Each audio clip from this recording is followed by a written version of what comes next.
अस्सलाम वालेकुम, welcome back to my channel Shahzain Yasir.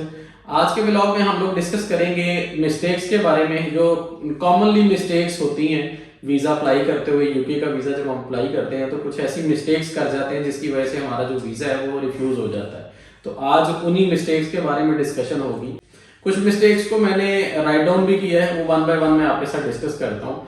अगर ये मिस्टेक्स हम ना करें तो इजीली हम यूके का जो वीज़ा है, विजिट वीज़ा, वो हम इजीली ले सकते हैं। नॉर्मली ये होता है कि कुछ मिस्टेक्स इनमें ऐसी हैं जो नॉर्मली लोगों को नहीं पता होती हैं, वो कर जाते हैं और उसकी वजह से उनका जो वीज़ा है वो रिफ्यूज़ हो जाता है। लेकिन अगर आप ये वीडियो देखने के बाद वीज़ा अप्लाई करेंगे तो होपफुली आप वो जो कॉमन मिस्टेक्स हैं वो नहीं करेंगे और आपका वीज़ा इंशाल्लाह अप्रूव भी हो जाएगा।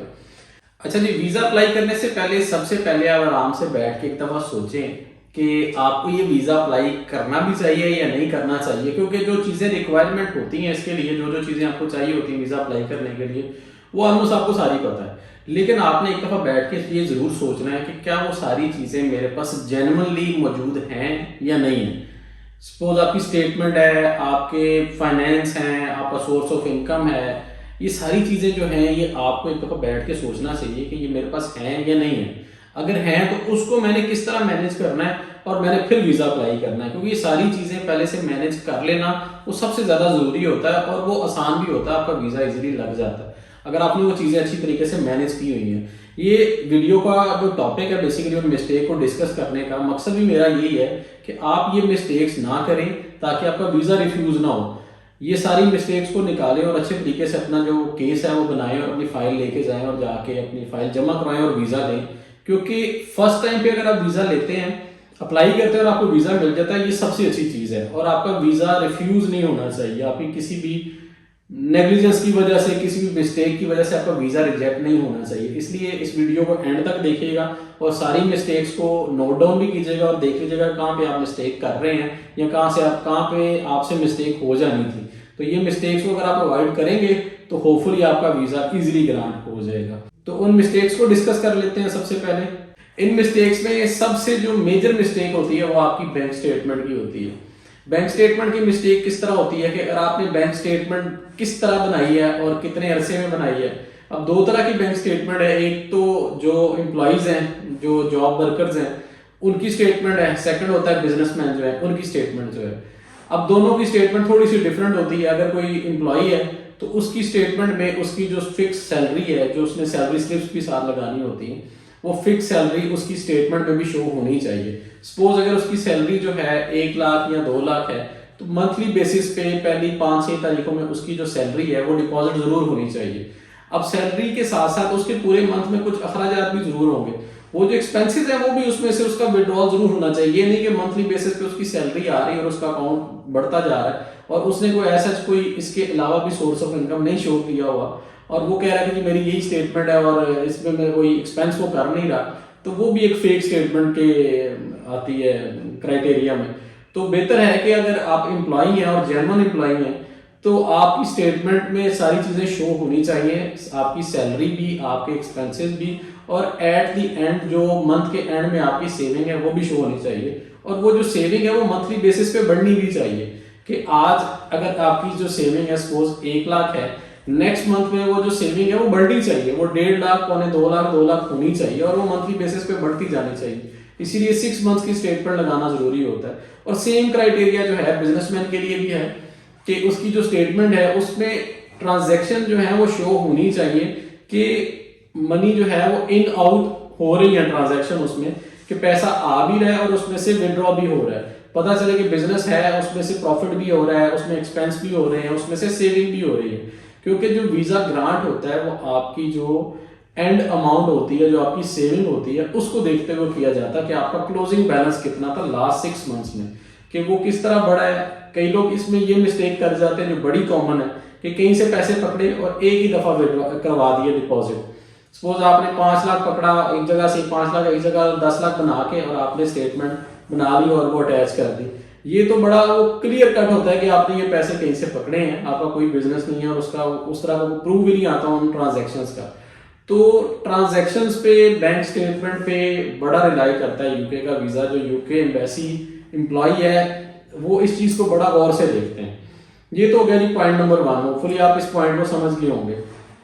इसको खैर समझने के लिए मैं एक अलहदा व्लॉग भी बनाऊंगा कि स्टेटमेंट बनानी किस तरह है, उस पर हम एक अलहदा डिस्कशन जरूर करेंगे। खैर सेकंड जो पॉइंट है वो है आपके टैक्स टैक्स रिटर्न जो है, जो हम एनुअली बेसिस पे हम उसको टैक्स रिटर्न फाइल करते हैं कि आपने पूरे साल में क्या कमाया और उस पर आपने क्या टैक्स पे किया। क्योंकि जो यूके वीजा एम्बेसी ऑफिसर है वो आपकी स्टेटमेंट को आपके टैक्स रिटर्न्स के साथ जरूर टैली करता है कि आप बता रहे हैं कि आपके पास इतने पैसे हैं। सपोज डे एंड पे आपने एक ट्रांजैक्शन की है और आपने बताया कि जी मेरे जो क्लोजिंग बैलेंस है वो मेरे अकाउंट का 20 लाख है।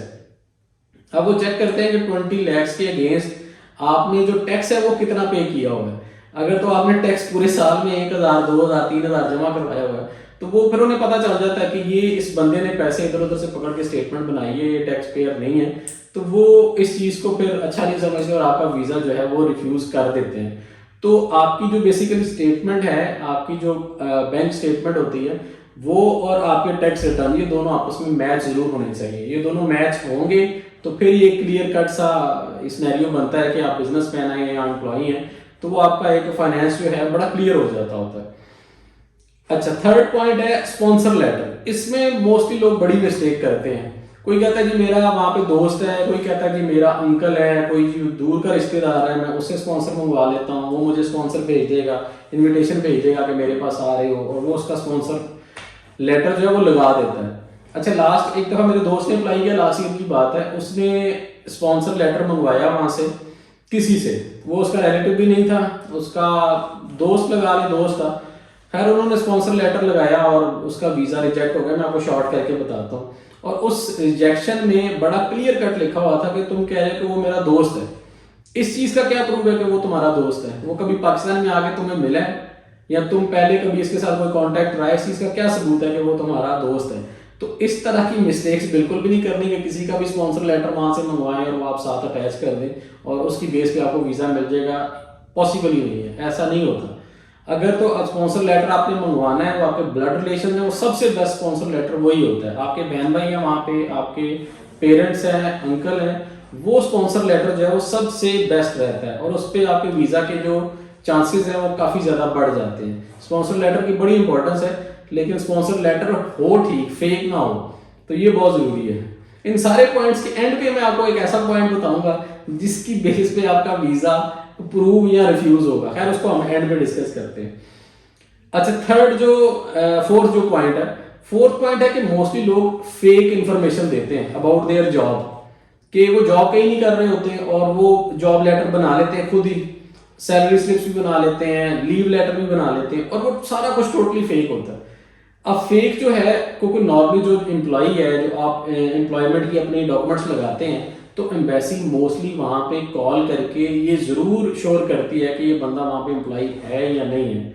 वो उनको वेरीफाई करने का उनका अपना तरीका है, उस पर नहीं हम जाते कि वो कैसे वेरीफाई करते हैं, लेकिन वो वेरीफाई करते जरूर है। चाहे वो फोन करके कर ले या उनका कोई बंदा आके कर ले, वो वेरिफिकेशन होती जरूर है। ये जो इन्फॉर्मेशन है कि जॉब की आप कहीं भी कोई भी लेटर लगा लेंगे, ये लगाना भी बहुत बड़ी मिस्टेक होती है। इस पे करके कभी भी आपको वीजा नहीं मिलेगा, वो आपका वीजा रिजेक्ट हो जाएगा। थर्ड जो फिफ्थ पॉइंट है वो भी इसी से रिलेटेड है कि fake information about their business या कंपनी के बारे में कोई ऐसी इन्फॉर्मेशन देते हैं कि आपका बिजनेस है और ऐसा जो उसका फिजिकली कोई नामो निशानी नहीं होता कि आपका कोई ऐसा बिजनेस है, ना आपका जो बैंक अकाउंट है वो बिजनेस नाम से रिलेट कर रहा होता है, आपकी जो ट्रांजैक्शन है वो ऐसी नहीं होती कि जो आपके बिजनेस से रिलेट कर रही हो। तो फेक बिजनेस इन्फॉर्मेशन जो है ना, ये भी बहुत बड़ी मिस्टेक है कि कोई भी बिजनेस किसी भी किस्म का बना लिया और आपने वो अप्लाई कर दिया वीजा उसकी स्टेटमेंट की बेस पे। क्योंकि नॉर्मली भी जब ये स्टेटमेंट मांगते हैं बैंक स्टेटमेंट, उनका ये होता है कि आपका बिजनेस एटलीस्ट 2 साल पुराना तो जरूर हो। 2 साल से ज्यादा पुराना है तो एक अच्छी बात होती है कि जी एक प्रॉपर बंदा बिजनेसमैन है, इसको बिजनेस करते हुए 5-10 साल हो चुके हैं, तो ये चीज भी बड़ी जरूरी होती है। क्योंकि इन्होंने लास्ट 2 ईयर्स के टैक्स रिटर्न जरूर लेने हैं आपसे। 2 ईयर्स के टैक्स रिटर्न आप अटैच करेंगे, आपका बिजनेस पुराना होगा तो आप उस बिजनेस के 2 साल के टैक्स रिटर्न लगा सकेंगे ना। क्योंकि टैक्स रिटर्न जो स्टेटमेंट, इसी की बेस पे समझे आपका वीजा लगना है और इसी की बेस पे आपका वीजा रिफ्यूज होना।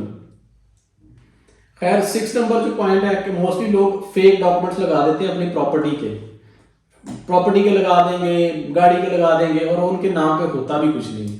तो वो जो फेक डॉक्यूमेंट्स होते हैं वो बड़े इजीली पकड़े जाते हैं। उन्हें पता होता है कि यार ये इसने फेक लगाए हैं, क्योंकि नॉर्मली आपको एक छोटी सी टिप बता देता हूँ ये फेक डॉक्यूमेंट कैसे पकड़े जाते हैं। आप जो टैक्स रिटर्न्स आप दे रहे हैं साल की या पिछले 2 साल की आप देते हैं, तो अगर आपने कोई प्रॉपर्टी खरीदी है पिछले 1 साल में या 2 साल में, आपने जो प्रॉपर्टी खरीदी है उसको डॉक्यूमेंट होना चाहिए आपके टैक्स रिटर्न में। आपके टैक्स रिटर्न में कहीं पे शो नहीं हो रहा कि आपने कोई प्लॉट खरीदा है या आपने कोई घर खरीदा है और आप बता रहे हैं कि मेरे नाम पे 2 घर हैं, इतने प्लॉट्स हैं, यहाँ पे मुझे रेंटल इनकम आ रही है, यहाँ से मुझे ये आ रहा है। तो ये चीजें टोटली फेक होती हैं और आपके केस को बहुत ज्यादा खराब करती हैं और आपका वीजा बड़ा इजीली रिजेक्ट हो जाता है। क्योंकि मोस्टली लोग करते हैं कि हमारी ये रेंटल प्रॉपर्टी है, यहाँ से हमें महीने का 1 लाख 1.5 लाख रुपया रेंट आ रहा है, और अगर वो आपकी स्टेटमेंट से मैच करें तो आपकी स्टेटमेंट में कभी भी वो रेंट कभी डिपॉजिट हुआ ही नहीं है, तो वो इजीली उस चीज को वो टैली करके और वो चीज पकड़ी जाती है। ये चीजें होगी जी, ये सारी जो इन्फॉर्मेशन है ये बेसिकली आपको बड़ी करेक्ट तरीके से आपको बतानी होती है ताकि आपके वीजे में किसी किस्म का प्रॉब्लम ना आए और वीजा जो ऑफिसर आपका केस देख रहा है उसको सारी चीजें 1 बाय 1 करके इजीली समझ आती जाए। अच्छा जी, लास्ट और सबसे ज्यादा इंपॉर्टेंट पॉइंट जो मेरी नजर में जो मुझे फील हुआ है, अगर आपकी इंटेंशन ही ठीक नहीं है, अगर आप मतलब वीजे के लिए अप्लाई कर रहे हैं और आप कह रहे हैं कि मैं जाऊंगा और मैं वापस नहीं आऊंगा, या आपकी इंटेंशन ही बुरी है, सपोज कि आप विजिट वीजा के लिए जा रहे हैं और आप पर्पस शो कर रहे हैं कि मैं टूरिज्म के लिए जा रहा हूँ और आपने प्लान किया होगा कि यार एक दफा वीजा लग जाए सही, मैं वापस नहीं आऊंगा, वहां जाके स्लिप हो जाऊंगा या मैं असाइलम कर दूंगा, या कुछ भी आपका प्लान है जो आपने लिखा कुछ हुआ और आप सोच कुछ रहे हैं, जो आपकी इंटेंशन है वो ठीक नहीं है, तो आपका वीजा यकीन करें कभी भी नहीं लगेगा। आपकी इंटेंशन जो है सबसे ज्यादा जरूरी वो है कि आपकी जो नीयत है वो ठीक होनी चाहिए कि आप वीजा किस लिए ले रहे हैं और किस पर्पज के लिए आप जाना चाह रहे हैं। तो ये थी जी सारी कॉमन मिस्टेक्स जो नॉर्मली लोग अपना वीजा अप्लाई करते हुए करते होते हैं। तो इन सारी मिस्टेक्स को अवॉइड करें और अपना केस अच्छे तरीके से प्रिपेयर करें जिसमें सारी चीजें जो हैं आपकी वो क्रिस्टल क्लियर हो, ताकि वीजा ऑफिसर आपकी फाइल को अगर पढ़े तो उसको एक एक चीज बड़ा इजीली समझ आ रही हो, तो होपफुली फिर उसके बाद आपका वीजा जो है कभी भी रिजेक्ट नहीं होगा। तो इन मिस्टेक्स पे जरूर गौर करें और इनको अवॉइड करें ताकि आपका वीजा रिजेक्ट ना हो। होपफुली आज का व्लॉग आपको अच्छा लगा होगा, अच्छा लगा तो वीडियो को लाइक जरूर करें और चैनल को जरूर सब्सक्राइब करें। Thank you so much for watching. Allah Hafiz.